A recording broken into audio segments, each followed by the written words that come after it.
Құрметті оқушылар, бүгінгі Қазақстан тарихынан дөңгелек үстелімізге қош келдіңіздер. Бүгінгі дөңгелек үстел тақырыбы Әлихан Бөкейханов Алаштың ардақтысы атты кішігірім қойылымымызды тамашалайық.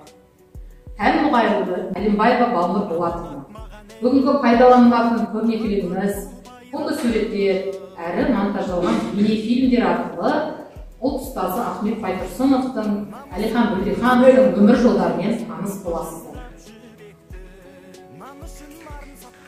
Ассалаумағалейкум әке. Уағалейкум. Жолдан қалай бересіздер? Жақсы келді. Ал төрешіңіздер. Сәлеметсіңдер ме оқушылар? Сәлеметсіздер. Жағдайларың қалай? Жақсы. Сабақтарың жақсы ма? Жақсы. Ал ардақты ұстазымыздың өмірбай шығармасын кім біледі?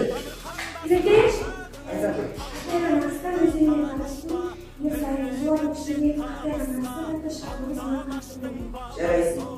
Ал бізге келген қонақтарымызға сөз берейік.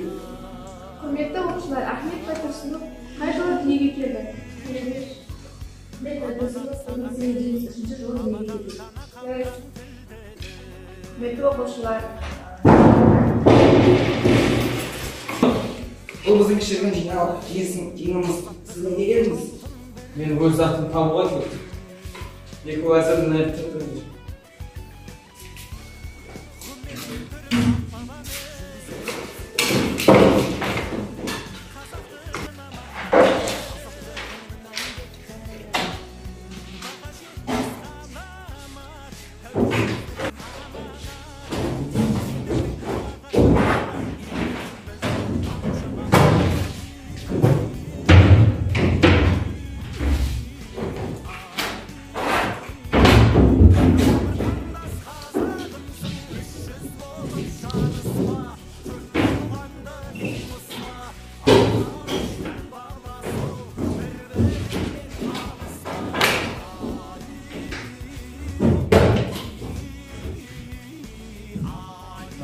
Іздеген затымды таптым ау.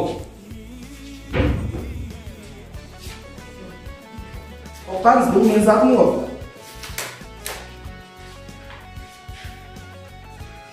Ертең полковниктің алдына жауап беруге дайындалыңыздар. Бүгінгі қойылымыз өз керемет толқынды болып көрдік. Енді өте керемет деңгейде аяқтадық. Біз ұлт ұстазы Ахмет Байтұрсыновтың өмірі, Әлихан Бөкейхановтың өмірімен көптеп танысты. Енді кішігірім бейнефильмге көңіл бөлейік. Тауып мана әлдеқашан қарап тұр терезеден күн жылтырап. Ахмет Байтұрсынов. Ахмет Байтұрсыновның қазақ тарихында орны қандай? Сұрақтарға жауап іздейік. Ахмет Байтұрсынұлы мемлекет қайраткері, ақын, публицист, қазақ тіл білімі мен әдебиеттану ғылымдарының негізін салушы ғалым, ұлттық жазудың реформаторы, ағартушы. Жүлдегүні губернатор. Өте керемет. Біз күнделіктермен таныс болдық, құрметті оқушылар. Өте керемет. Ұлт ұстазы Ахмет Байтұрсыновтың өмірі осымен тәмам болды. Барлықтарыңызға рахмет. Бүгінгі сабақ